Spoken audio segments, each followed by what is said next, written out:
안녕하십니까. 안녕하세요. 은혜로운 특성을 들으면서 어느 분이 하신 말씀이 생각이 납니다. 시인이었는데 짧은 세 마디로 했는데, 내가 태어나던 날 하나님은 몹시 아프셨다. 그러나 나는 결국 태어나고 말았다. 그리고 하나님은 아들 예수님을 주실 만했다. 내가 태어나지 않았더라면 지금 이 땅에 오실 필요가 없었는데. 그 시인의 고백을 들으니까 너무 죄송한 거예요. 내가 태어난 것이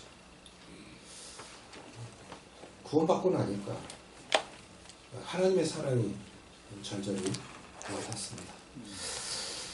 오늘 세 번째 복음 시간은 누가복음 15장 잘 아시는 탕자의 비유라는 제목으로 말씀을 드리기를 원합니다. 읽지 않고 그냥 하겠습니다. 누가복음 15장 탕자의 비유는 한 죄인이 회개하고 하나님께 돌아와 구원받는 전 과정을 말씀해 주고 계십니다. 타락과 회개와 하나님께 영접받는 이 전 과정을 말씀해 주고 계십니다. 탕자라고 하는 것은 한문으로 낭비 탕자입니다. 인생을 낭비한 거예요. 시간을 낭비하고 재산을 낭비하고 재능과 은사를 낭비하는 것. 결국 탕자라는 것은 낭비한 인생을 말씀하고 있습니다. 탕자의 이 비유는 세 가지로 요약이 됩니다. 어리석은 아들, 또 가엾은 아들, 그리고 당황한 아들. 우리도 이런 과정을 거쳤을 것이라 생각이 되는데, 누가복음 15장 11, 12절 같이 읽겠습니다. 누가복음 15장 11, 12절 시작. 또 이르시되 어떤 사람에게 두 아들이 있는데 그 둘째가 아버지에게 말하되 아버지여 재산 중에서 내게 돌아올 분깃을 내게 주소서 하는지라. 아버지가 그 살림을 각각 나누어 주었더니. 어리석은 아들. 당시 유산이라고 하는 것은 부모님이 돌아가셔야만 분배되어지는 것입니다. 근데 부모님이 아직 건강하세요. 살아 계세요. 그런데 달라는 거예요. 그 시대는 있을 수 없는 일입니다. 그런 말은 다른 말로 하면 아버지 빨리 죽으세요 이 뜻이죠. 그런데 아들이 달라니까 자식 이기는 부모가 어디 있어요. 자녀들이 어느 정도까지는 부모의 권위 앞에 복종을 합니다. 그런데 자식 이기는 부모가 없어요. 결국 달라니까 내 몫을 주세요. 그래서 둘째 아들에게 재산을 주었더니 이 둘째 아들이 가지고 먼 데 가서 다 써버리는 이야기입니다. 이 죄의 본질은 무엇인가? 우리가 이제 죄라고 하면은 어느 분들은 굉장히 화내세요. 내가 감옥 갈 일 없어. 나 경호에 어긋나는 일 안 했거든. 이렇게 말하는 분들에게 우리가 성경에서 말씀하시는 죄를 설명해서 그것이 양심에 의해서 해석이 되어지지 않으면 굉장히 무례한 말이 돼요. 그리고 어느 분이 쓰신 책에 보면 무례한 기독교라는 책이 있습니다. 굉장히 좋은 책이에요. 권해드리고 싶어요. 우리 그리스도인들이 어느덧 우리가 하나님 이 영적인 것에 습관이 되어져서 안 믿는 사람들을 무례하게 대할 때가 있어요. 넌 죄인이야. 넌 구원받아야 돼. 하나님은 그렇게 안 대하시거든요. 주님 별명이 세리와 죄인의 친구였습니다. 인간의 근본적인 죄는, 인간의 크고 근본적인 죄는 뭐냐면 창조주 하나님을 모른다는 거예요. 이사야 1장에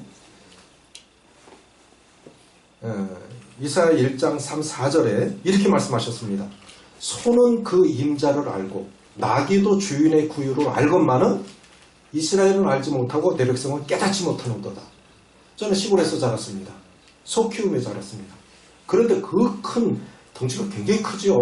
그런데 이제 저녁에 소 이제 집으로 데리고 가려고 하면 이렇게 끈을 묶어갖고 쭉 그 끈 반경 내에 있는 풀만 뜯어 먹어요. 그럼 이제 끈을 풀어놓고 그 소 두무에다 딱 얹어놓으면 자기가 알아서 집으로 가요. 자, 보십시오. 짐승도 주인을 알아요. 짐승도 주인을 알아요. 소는 그 임자를 알고 나귀도 주인의 구유를 알건만은 인간은 자신을 창조하신 주인을 모른다는 겁니다. 부모님이 제일 마음이 정말 억울하고 화날 때가 어떤 때일까요? 이런 말들은 안 들어보셨을 겁니다. 엄마가 나한테 해준 거 뭐 있어? 아빠가 나한테 해준 거 뭐 있어? 왜 나 낳았어? 만약에 내 자식이 부모에게 그런 말을 한다면 죽고 싶을 거예요. 엄마 왜 그러려고 그래? 이러려면 왜 나를 낳았어? 엄마가 나한테 해준 거 뭐 있어? 아빠가 나한테 해준 건 뭐 있어? 이런 말 들으면 정말 죽고 싶을 것 같아요. 임종 선언을 3,000명 이상에게 한 의사분이 수기를 쓴 걸 읽은 적이 있습니다. 그건 하나님 믿는 분 아니에요. 의사가 임종 선언을 해야 심장이 이렇게 뛰다가 그래프가 쫙 일직선으로 쫙 가요. 그러면 그게 용지가 쫙 나오면 탁 찢어서 임종하셨습니다. 선언을 해야 장례를 치를 수가 있습니다. 그 선언을 3,000명 이상에게 했다는 거예요. 그런데 두 극단적인 예화를 들었어요. 하나는 뭐냐면 혼자 사는 독신인데 대학 교수인가 그래요. 환자가 말기암 환자입니다. 죽을 때가 다 됐는데 동생이 왔어요. 그런데 동생은 사업하다 망한 사람인데 오래전에 2억을 빌려갔는데 못 갚은 거예요. 돈을 못 갚으니까 연락 끊고 살다가 형이 암에 걸려 죽어간다 하니까 그래도 얼굴은 비춰야지. 형이 죽어가는데 얼굴은 보고 가야지. 그래서 힘들게 병원을 찾아온 겁니다. 그러면 형은 이렇게 말해야 됐어요. 그래, 밥은 먹고 사니? 어떻게 살았어 동안? 이렇게 물었어야 됐다고요. 그런데 형이 뭐라 그러냐면 이거 갚아 그런 거예요. 그러지 않아도 미안해 죽겠는데 그 얘기 듣고 이 인간은 안 되는구나. 그래갖고 동생이 바로 뛰쳐나갔어. 가족들에게 그 이야기가 다 전해졌어요. 그래서 혼자 죽었다는 거예요. 죽어가는 사람이 2억이 뭐라고? 그게 뭐라고? 그렇게 하면 안 되는 거죠. 근데 또 반대 극단적 예화를 들었는데 노동자입니다. 암 말기에 돈이 없으니까 병원비를 대려고 딸 둘이 있는데 빚을 내서 병원비를 다 댄 거예요. 결혼도 안 했습니다. 그런데 마지막에 딸들이 아빠한테 하는 얘기가 아빠가 내 아빠여서 고마워. 사랑해. 행복했어. 그렇게 고백하더라는 거예요. 아빠가 내 아빠여서 고마워. 노동자였는데 뭘 잘했을까요? 진짜 사랑을 아는 거예요. 그리고 거기서 하는 고백이 나도 자식이 있지만 나는 의사지만 비록 내가 의사지만 내 자식에게 저런 말을 못 들을 것 같다. 아, 참 부럽다. 자식에게 저런 말을 들을 수 있는 부모라면 정말 행복한 부모다. 아빠가 내 아빠여서 고마워. 행복했어. 부모들이 다른 거 아니고요. 자식이 뭐 돈 벌어다 주고 뭐 좋은 옷 사주고 물론 고맙긴 하지만 그거보다 아빠 참 고마워. 아빠 존경해. 엄마 고마워. 그 말 듣는 것보다 더 행복한 말 없겠죠. 그럼 부모도 그렇다고 그러면 우리를 창조하신 하나님이 제일 하나님께 이 피조물인 인간이, 우리는 피조물이잖아요. 이게 조물주이신, 인간을 만드신 조물주이신 하나님을 모른다? 이게 가장 크고 근본적인 죄입니다. 죄 중에 가장 크고 근본적인 죄는 우리를 창조하신 하나님을 모르고 사는 거예요. 하나님께서 에덴 동산에 나무 2개, 대표적인 나무 2개가 있죠. 선악과 나무와 생명나무가 있습니다.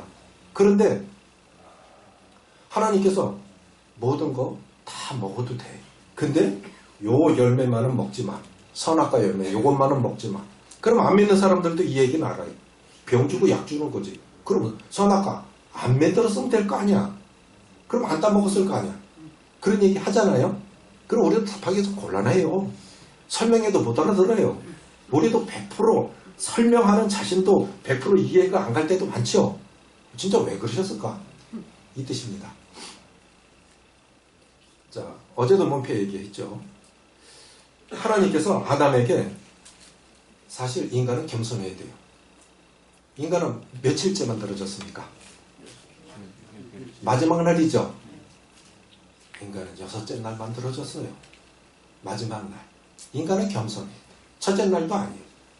그런데 하나님께서 인간을 만드시고 하나님의 형상, 성품대로 유일하게 하나님께서 하나님의 성품대로 만드신 인간에게, 아담에게 무슨 권리를 주셨냐면 네가 이름을 줘. 이름을 지어. 이건 난, 이건 사슴, 이건 소. 이름을 지은 사람이 주인이에요. 맞죠? 집 앞에 문패 다르면 그 문패 주인공이 주인이라고요. 그러니까 이름 지은 사람이 주인이에요. 그러니까 에덴 동산의 주인은 아담인 거예요. 네가 주인이야. 네가 모든 걸 다 해. 이름도 짓고 네가 다스려. 그런데 너 분명히 알아. 너의 주인은 나야. 그게 선악과 나무예요. 요거 건드리지 마. 요거 따먹지 마. 이건 다른 말로 하면 네가 이 땅의 주인인데 너 분명히 알아. 너의 주인은 나야. 이 뜻입니다. 그런데 인간 세계가 만들어지기 전에 천사의 세계를 먼저 만드셨는데 이 하나님을 찬양하는 루시퍼가 하나님께 대들었다 인간 세계로 떨어진 거예요. 그래서 아담과 하가 따로 떨어져 있었던 것 같아요. 하에게 먼저 요거 따먹어. 요거 먹으면 너도 하나님처럼 될 수 있어. 사탄도 하나님처럼 되고 싶었다가 타락했고, 인간도 그 얘기 듣고 하나님 되면 되게 좋겠다. 그래서 그거 따먹고 죄를 지은 거 아닙니까?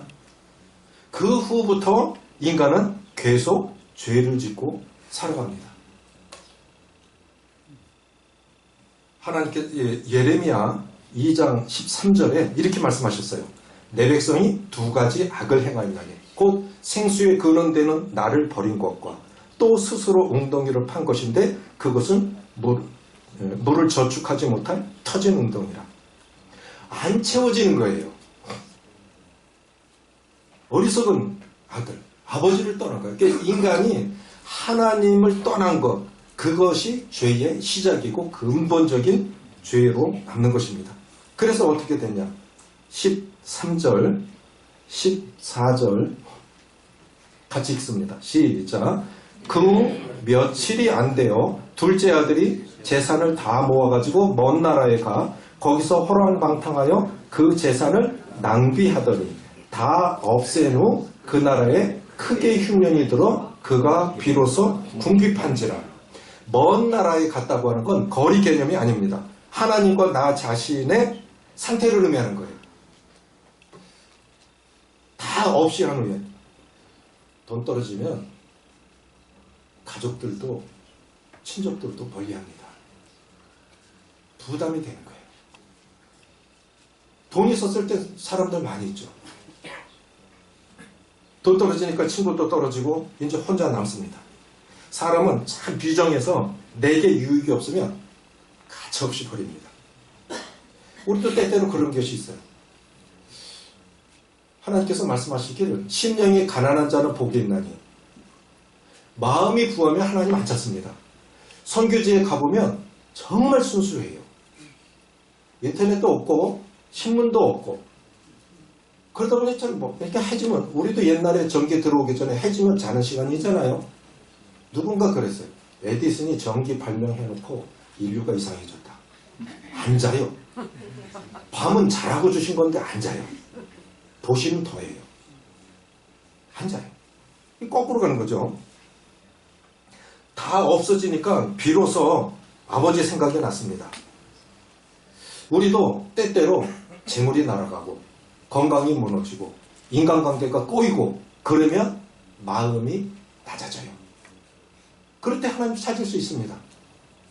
어느 장로님이 이제 그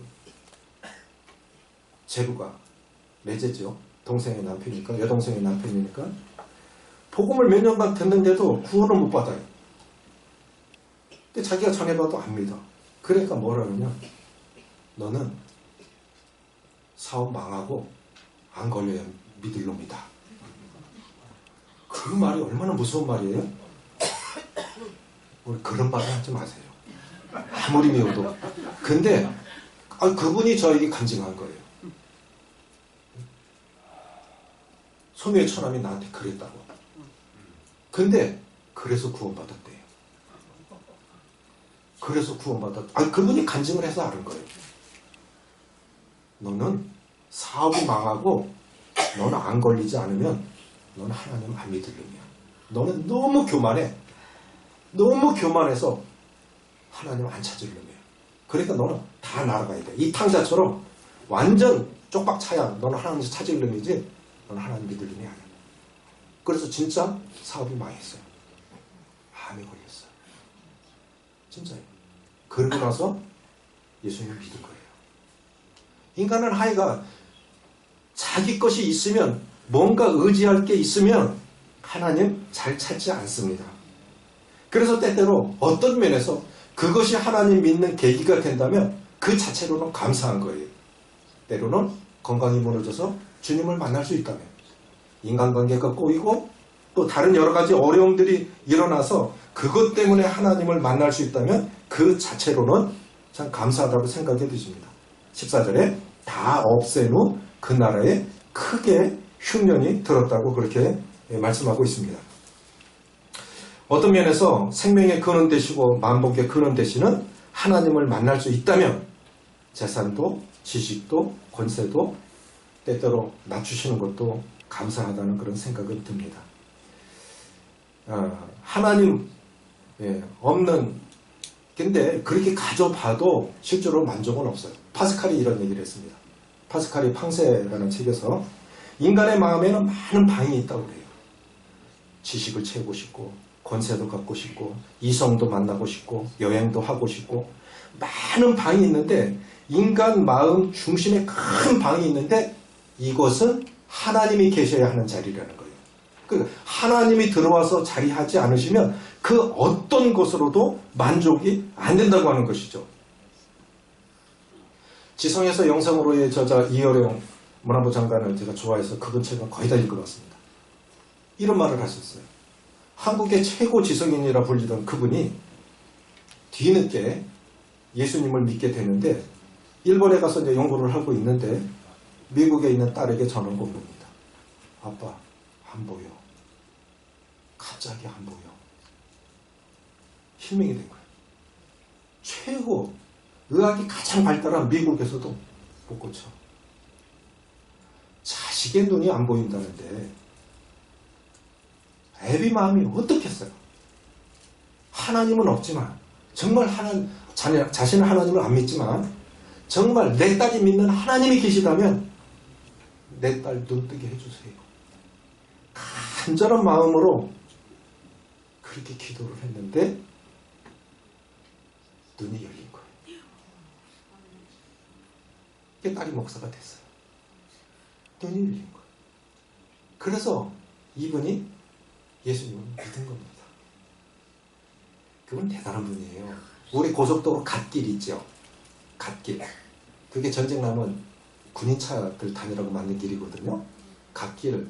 근데 차 세우면 안 되잖아요. 근데 다닐 수 있죠? 그 갓길이라는 단어를 만든 사람이 이어령식이에요. 그 단어를. 근데 이분이 예수님 믿고 나서 이런 얘기를 하신 거예요. 배고프면 어디 가지? 식당. 뭔가 더 알고 싶으면 어디 가지? 도서관. 심심하면 영화관. 몸이 아프면 병원. 그럼 먹어도 배고프고 마셔도 갈증나고 놀아도 심심하고 배워도 답답하면 어딜 가야 되지? 교회. 이분이 하신 말씀이 그거예요. 한국의 최고 지성인으로 그분이 낸 문제는 일본 동경대학 시험지로 나와요. 동양에서는 정말 훌륭한 분이에요. 그분이 이런 고백을 하신 겁니다. 그러니까 인간은 하나님 없으면 아무것도 아니라는 거예요. 인간의 주인 대신 하나님 없으면 인간은 아무것도 아니라는 것입니다. 그래서 이 흉년을 만나니까 돈 떨어지고 아무것도 없고 이제 이 중동 캄보디아에도 보니까 돼지를 방목을 하더라고요. 우리는 가도 기르잖아요. 그 중동 지방에도 방목을 한 것 같아요. 그러니까 너무 돈 떨어지고 죽을 판 되니까 돼지 치는 사람들한테 먹을 것 좀 주세요. 근데 돼지 사료로 뭐냐 쥐염 열매를 줬는데 이스라엘에 가보니까 쥐염 열매는 요만한 콩과 식물 나무예요. 근데 거기 한 요만한 이렇게 콩처럼 이렇게 달렸는데 그 사람이 먹는 게 아니에요. 짐승이나 주는 거지 사람이 먹는 게 아니에요. 근데 사람이 죽을 판 되면 뭐 먹을 게 뭐 있어요? 돼지가 먹는 그 사료를 먹었다고요. 그때 생각이 난 거예요. 아, 아버지 집에는 머슴들도 먹고 사는 건 충분한데 머슴들도 따뜻한 방에서 자고 먹는 건 풍성하게 먹는데 나는 부자 아버지 아들이 돼갖고 이 타지에서 이제 굶어 죽는구나. 아버지한테 마저 죽더라도 돌아가자. 그때서야 아버지 생각이 난 거예요. 그러니까 우리 아버지는 선하신 분이야. 비록 나는 아버지한테 정말 못할 짓을 했지만 우리 아버지는 선하신 분이야. 이걸 알았기 때문에 돌아갈 수 있었어요. 그래서 아버지께로 돌아가는 것이 최선이다 라고 생각하고 이제 이렇게 말합니다. 17절 같이 읽습니다. 시작. 이에 스스로 돌이켜 이르되 내 아버지에게는 양식이 풍족한 품꾼이 얼마나 많은가. 나는 여기서 주려 죽는구나. 18절 시작. 내가 일어나 아버지께 가서 이르기를 아버지 내가 하늘과 아버지께 죄를 지었사오니. 이게 회개입니다. 사람이 죄를 지을 때는 하나님께만 죄를 짓지 않아요. 사람에게도 죄를 지어요. 자, 십계명이 있습니다. 예수님 율법이 뭐냐 했을 때 예수님께서 두 강령으로 줄이셨죠. 하나님께 대한 사랑과 하나님을 사랑하고 내 이웃을 내 몸과 같이 사랑하라. 십계명을 압축시키면 1계명부터 4계명까지는 하나님께 대한 책임이에요. 5계명부터 6계명은 인간이 인간에게 지켜야 할 책임입니다. 그럼 인간 도리라고 하는 거죠. 그런데 제5계명은 무엇입니까? 내 부모를 공경하라. 그리하면 내가 땅에서 잘되고 축복하리라고 말씀하셨어요. 근데 10계명 중에 유일하게 복을 말씀하신 계명은 5계명밖에 없어요. 그래, 안 믿는 사람들이, 교회 다니는 사람들은 부모도 모르잖아. 그건 잘 모르고 하는 말이에요. 죽은 사람한테 자는 뭐예요? 죽은 다음에 관 1억짜리 만들면 뭐예요? 이게 무슨 의미가 있어요? 살아계셨을 때 잘해야 되지. 그렇지 않습니까? 제5계명. 근데 사랑은 내리사랑이라고 부모가 자식에게 하는 건 저절로 되어지는데 자식이 부모에게 하는 거는 잘 못해요. 자, 부모님이 살아계십니다. 연로하세요. 저희 장모님 올해 100세예요. 살아계세요. 그러면 맛있는 거 있으면 100세 대신 장모님 생각나겠어요? 손주 생각나겠어요? 솔직히 말해봐요. 누구 생각납니까? 그러니까 인간의 본성이 그러니까 하나님께서 네 부모를 공경하라는 거예요. 네 뿌리가 뭐냐? 부모지요. 네 뿌리를 공경하라고 하는 것입니다. 홍콩의 스튜디오스로, 중국 매난기 스튜디오스로 근무하시던 자매님이 계세요. 호주 분을 만나셨어요. 회계사인데, 호주 회계사, 국제 그 회계사입니다. 저는 연봉 1억이라는 사람으로는 꽤 봤지만 한 달 월급이 1억이라는 건 처음 들어봤어요. 그분은 한 달 월급이 1억이에요. 근데 이제 그 자매님이 대구에 부모님이 계신데 복음 좀 전해주세요 해서 갔어요.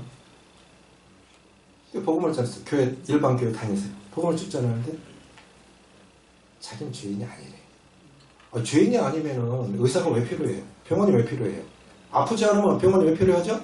예수님이 건강한 자에게는 의사가 쓸데없고 병든 자에게라 쓸데있느니라 하셨는데, 예수님은 영원히 병든 죄인들을 구원하러 오신 영원의 의사이신데 내가 죄가 없다 그러면 예수님 오실 필요가 없었잖아요. 그래서 십계명을 풀어줬어요. 나 위에 다른 신을 섬기지 말라, 우상을 섬기지 말라, 안식을 거룩히 지켜라. 쭉 이거는 사람이 하나님께 지켜야 할 계명입니다. 그리고 사람이 사람에게 지켜야 할 계명 첫 번째, 내 부모를 공경하라. 그래서 제가 똑같이 얘기했어요. 먹을 거 있으면 자식 생각납니까? 부모 생각납니까? 그러니까 이 모처님이 펑펑 우시는 거예요. 제가 뭐 말 잘못했습니까? 왜 우세요? 옛날에 몇십 년 전에 큰 건물에 냉난방 공조 시설을 사업을 하던 분이에요. 잘 살아요. 그러니까 어머니가 중풍에 걸리니까 남원에 인월 쪽에 우리 성도님 한 분 계시죠? 인월에 땅을 사놓고 거기 모시고 내려온 거예요. 집을 사서. 그래서 거기서 이제 농사도 돈 벌려고 하는 게 아니에요. 돈은 많은 분이에요. 그러니까 여가 보내려고 땅을 사고 거기서 중풍 걸린 어머니를 모시고 있는데, 도시 살던 분이 시골에 중풍 걸린 어머니를 모시고 내려왔다 하니까 이제 인사하러 오시는 거예요. 인사하다가 오시죠. 그런데 이 모친님이 음식을 잘하세요. 시어머님 또 그 며느리의 음식을 되게 좋아하셨나 봐요. 그런데 사람이 하지 말라고 그러면 더 하고 싶죠. 중풍 걸리면 몸이 안 움직여지니까 더 많이 먹고 싶어지는가 봐요. 그럼 더 많이 싸지요. 먹은 것만큼 쌀 거 아닙니까? 그렇죠? 그러니까 못 다니니까 더 먹고 싶은가 봐요. 그러니까 그 동네 할머니들이 와셔서 잘못 얘기하신 거예요. 조금만 드려. 그런 거예요.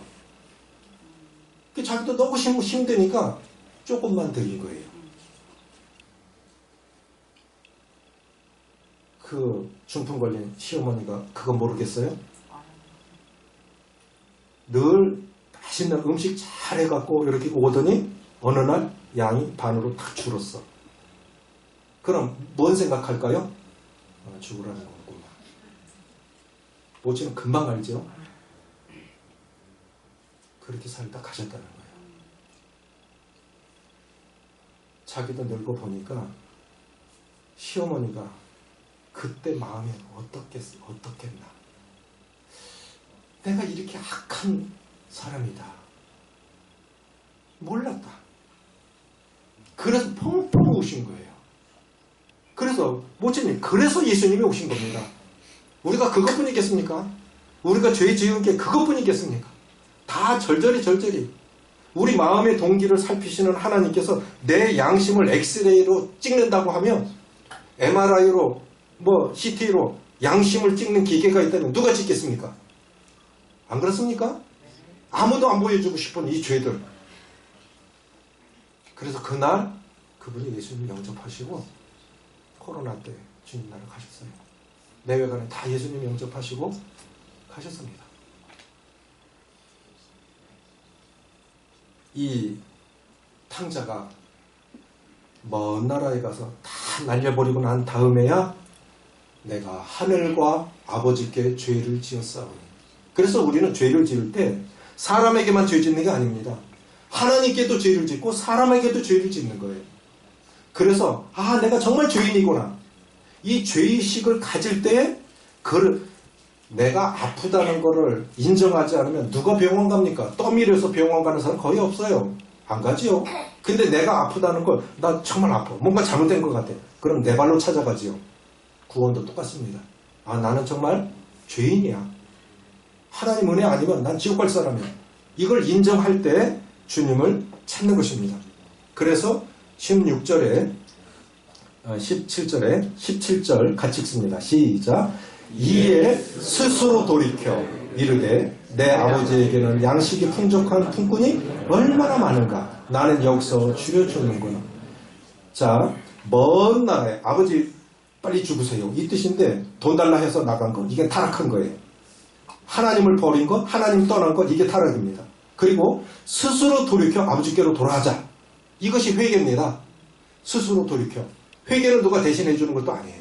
강제로 되는 것도 아닙니다. 스스로 돌이켜 이제 아버지께로 돌아가자고 그렇게 결단을 합니다. 그래서 20절 같이 읽습니다. 시작. 이에 일어나서 아버지께로 돌아가니라. 아직도 거리가 먼데 아버지가 그를 보고 측은히 여겨 달려가 목을 안고 입을 맞추니. 진정한 회개는 삶이 따라가고 행동이 따라와야 한다고 그렇게 믿습니다. 마음으로만 있고 삶이 안 따라오면 그건 진정한 회개가 아니에요. 이에 일어나서 돌아가니라. 그런데 아버지 편에서 한번 보세요. 아버지 편에서는 처음에는 저놈의 자식 다리를 부러뜨릴까 화도 났겠죠. 이게 어떻게 모은 돈인데, 애비가 어떻게 모은 돈인데, 뻔하죠. 그런 자식이면 뻔한 거 아닙니까? 정상적인 자녀 같으면 그런 짓 안 하죠. 그게 다 날렸어. 근데 떠나는 날부터 아버지는 이미 용서가 됐어요. 근데 우리 편에서는 하나님 아버지께 잘못했습니다. 회개해야 돼요. 하나님은 인간이 범죄한 그날부터 이미 우리가 창조하시기 전부터 인간은 연약하다는 걸 아셨어요. 그리고도 인간을 창조하신 겁니다. 그런데 우리 편에서는 하나님께 저희가 잘못했습니다. 회개가 필요한 것이죠. 구원은 회개하면 즉시로 받는 것입니다. 탕자가 아버지께 돌아올 때 입고 온 옷은 어떤 옷이에요? 누더기 옷에다가 돼지를 키웠으니까 냄새도 났겠죠. 그렇죠? 제가 대명동에 살 때, 대명동 사택에 살 때, 그 대명동에 지금 2개로 이렇게 나뉘어졌는데, 그때는 아주 그래서 좀 안 좋았어요. 대문이. 발로 뻥뻥 걷어차면 그냥 열려요. 그걸 거지도 지나가면서, 깡패도 지나가면서 뻥뻥 걷어차면 그냥 열려요. 그런데 아내는 1살, 2살짜리 데리고 그 사택에서 하는 거예요. 어느 날, 그 경찰서장 행제님 청년 때, 노숙자를 데리고 왔어요. 불쌍하다고. 그럼 자기가 돌보지 왜 나한테 데리고 왔어요? 사택까지 데려왔는데 또 가라고 할 수는 없잖아요. 얼마나 냄새가 나는지요. 씻겼는데도 일주일 동안 냄새나요. 집안에도 냄새가 배어가지고 저는 그렇게 냄새나는 사람 처음 봤어요. 얼마나 노숙생활을 하면서 안 씻었는지 냄새가 사택에 배어가지고요. 그 사람 갔는데도 하루 자고 갔는데도 그렇게 냄새가 나더라고요. 그럼 이 탕자의 몰골은 어땠을까요? 근데 아버지는 그거 안 미워. 네가 돌아온 것만 해도 고맙다. 아마 이 탕자가 돌아올 때는 아버지라 부를 자격도 없고 그냥 머슴으로 써주세요. 그냥 새끼 밥만 먹여주세요. 그렇게 생각하고 돌아온 건데 아버지는 그 냄새나는 아들을 잘했어. 잘 돌아왔어. 하고 안아주니까 이 아들이 얼마나 당황했을까요? 안 그렇겠습니까? 제가 허인원 교님한테 옛날에 형님 복음 집회 때 하신 말씀 기억나요? 그거 싫어라고 그랬대요. 옛날에 소는 재산이었습니다. 시골에서 재산이었어요. 근데 그 소판 돈을 훔쳐갖고 아들이 친구들하고 날라버린 거예요. 돈 쓸 때 좋지요. 돈 쓸 때 좋지요. 언젠가 또, 근데 돈이 아무리 많아도 쓰자 하면 별로 쓸 것도 없어요. 언젠가 떨어지죠. 그러니까 돈 떨어지니까 이제 지금은 없어졌지만 길거리 전화통을 터는 거예요. 그리고 돈 좀 갖고. 근데 그거 또 안 되잖아요. 계속 털 수는 없는 일이잖아요. 어디서 자고. 이러다가 이제 생각한 게, 맞아 죽더라도 집에 가자. 그래 다 돌아가는 거예요. 근데 옛날에 부모님들은 뭐냐면 가마도 짜고 새끼도 꼬았어요. 어느 사랑방에 모여서 저녁이면 다 모여서 새끼도 꼬고 가마도 짰다고요. 그런데 아버지가 혹시 이놈이 오늘 왔나 싶어갖고 저녁마다 새끼 꼬다 말고 신발 있으면 온 거 아닙니까? 있으면 또 안 왔구나. 또 안 왔구나. 처음에는 들어오기만 해봐요. 다리 몽둥이로 뿌리지. 그렇게 미워했는데 한 달이 돼도 안 와. 두 달이 돼도 안 와. 계속 안 오니까 아버지는 어딘가에 사람만 있어다오. 괜찮아. 재산 날렸어도 괜찮아. 사람만 있어다오. 어머니는 옛날에 밥을 하면 꼭 아랫목에다가 이불 속에다가 묻어놨지요. 스댄 밥그릇 해서. 어머니는 매일 밥을 새로 지어서 스댄 밥그릇에 해서 이불 속에 아랫목에 매일같이 가려놓는. 나 대낮에는 무서워서 못 들어가고 깜깜해졌을 때 아들이 집에 들어왔어요. 엄마는 좋아갖고 이놈의 자식 그러면서 좋기도 하고 믿기도 하고 그 밥을 차려갖고 실컷 밥 먹었어. 밥 다 먹고 허겁지겁 밥을 먹고 나니까 맞아 죽을 일만 나오죠.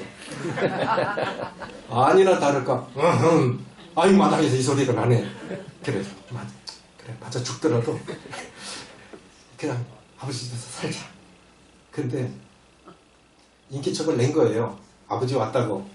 그러니까 아들이 얼마나 무서웠겠어요. 이제 작대기 들고 들어오시겠구나. 잘못한 죄가 있으니까 맞아도 싸지. 그럼 무릎 탁 꿇고 있는데 아버지가 뭐라 그러냐. 굶지는 않았냐. 어떻게 살았어. 참 눈물 나는 일이죠. 아버지 재산을 그렇게 날렸는데 아버지가 그래 동안 굶지는 않았어? 회개하고 돌아온 거예요. 근데 우리가 하나님께 뭐 잘한 게 뭐 있습니까? 하나님께서 우리를 받아주실 이유가 뭐가 있습니까?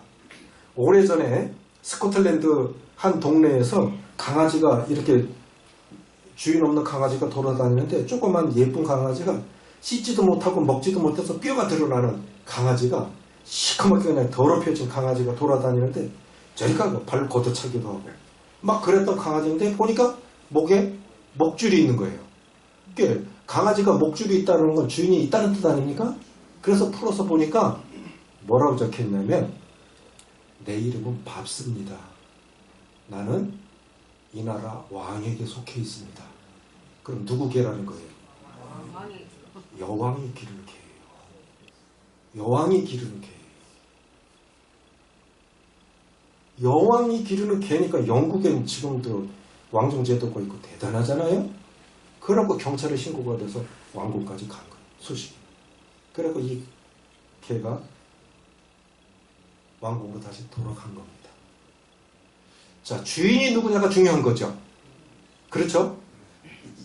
이 모든 인간들의 주인은 하나님이시죠. 하나님은 항상 우리를 받아주실 준비가 돼 있어요. 중요한 건 우리가 죄를 회개하고 하나님께 돌아가기만 하면 언제든지 하나님은 우리를 영접하십니다. 우리 죄 무너지지 않으세요. 그 죄 때문에 하나님의 가장 사랑하시는 아들 예수님까지 십자가에 내어주셨다면 그 사랑이 어떤 사랑입니까? 이거를 우리가 믿고 지금 살고 있는 것입니다. 그 탕자가 입고 온 옷은 가장 더럽고 가장 냄새나는 옷이에요. 근데 아버지는 탕자가 나간 즉시부터 준비한 옷이 있어요. 돌아왔을 때 더러운 옷 벗기고 그 집에서 제일 좋은 옷을 내다 입혔습니다. 인간이 하나님께 나올 때는 죄의 옷을 입고 왔지만 하나님께서는 가장 좋은 옷을 준비하셨는데 그게 뭐냐면 하나님의 아들을 십자가에 못 박으시고 우리에게 입혀주신 구원의 옷입니다. 그러니까 가장 비싼 옷이에요. 누가 내 아들 죽여서 남을 살리겠어요? 여기 계신 성도님들 하실 수 있는 분 한번 손 들어보세요. 내 아들 죽여서 남의 아이를 살린다? 그럴 수 있는 분 손 들어보세요. 없어요. 근데 하나님은 하신 거예요. 당신의 아들을 죽여서 나를 살린 거예요. 그래서 시작할 때 드린 말씀처럼 내가 태어났을 때 하나님의 마음은 몹시 아프셨다. 그런데 결국 나는 태어나고 말았다. 그래서 하나님은 아들 예수님을 십자가에 내어주셔야만 됐다. 그럼 우리가 어떤 사랑을 받고 사는 사람들입니까? 잘 살아야 되겠죠? 이 사랑을 깨닫고 죄를 회개하고 하나님께 돌아가기만 하면 누구든 즉시로 받을 수 있는 권세가 하나님의 자녀입니다. 요한복음 1장 12절 읽고 마치겠습니다. 요한복음 1장 12절. 탕자는 비록 죄를 짓고 아버지 멀리 떠났지만 돌아왔기 때문에, 회개하고 돌아왔기 때문에 아버지의 아들로 받아들여질 수 있었습니다. 12절 시작.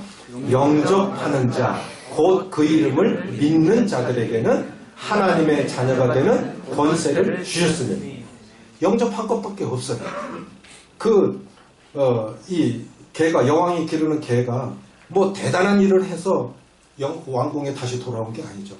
그 왕이 기르는 개가 되돌아왔기 때문에 그 대접을 받을 수 있었던 것처럼 우리가 뭐 잘해서 선한 일해서 그렇게 해서 구원받았을 것 같으면, 받을 수 있을 것 같으면 예수님이 이 땅에 오시지도 않았어요. 우리는 뭘 해도 구원받을 수 있는 자들이 아닙니다. 북한에서 난파간 적들이 오잖아요. 유튜브 들어보면 실제로 남한에 내려와서 포소 파고 그런 일을 했던 분이 이렇게 유튜브 나와서 얘기하는 거 보면 소스라쳐요. 뭐 총질까지 하고 뭐 이런 거 했더라고요. 그런데 북한에서 만약에 몇십만 달러를 갖고 왔다 이거예요. 환전을 해서 가난한 아이들한테 장학금을 줬어. 간첩이 장학금을 줬어. 그럼 잘한 짓이에요, 나쁜 짓이에요? 잘한 짓이 나쁜 짓이에요? 그거 받아도 감옥 갑니다. 그거 받은 사람도 감옥 가요. 그렇죠? 그런데 그 사람이, 그 간첩이 자수하고 대한민국 국적을 가진 대한민국 국민 중 한 사람이 됐어요. 그리고 나서 장학금을 줬어요. 그럼 잘한 짓이에요? 착한 짓이에요? 잘한 짓이죠. 그러니까 구원받기 전까지 우리가 아무리 선한 일을 한다 해도 그건 죄인이 죄를 지은 것밖에 안 되는 거예요. 탕자, 시간을, 인생을 낭비한 사람입니다. 인간의 크고 근본적인 죄는 인생의 주인 대신 하나님 없이 내가 인생의 주인으로 살아온 것이, 그것이 가장 큰 죄예요. 이제 우리가 예수 그리스도를 주님이라고 부르지 않습니까? 결국은 하나님 앞에 서게 되어 있습니다. 오늘 상강제는 이 탕자에 대해서 말씀을 드렸습니다. 어리석은 아들, 인생의 주인 대신 하나님을 떠난 게 잘못된 거다. 그리고 살아가면서 이것저것 안 되고 어려워질 때 하나님 없으니까 어떤 걸 해도 만족이 없구나. 그런데 예수님을 믿으니까 너무 놀라운 은혜가 우리에게 주어진다는 걸. 우리는 이미 경험을 했지만 아직 하나님을 믿지 못하는 분들은 예수님을 영접하면 이거를 경험하게 될 것입니다. 잠시 쉬고 다음 시간에 다시 우리가 어떻게 예수님을 영접할 수 있는지 자세히 말씀드리겠습니다.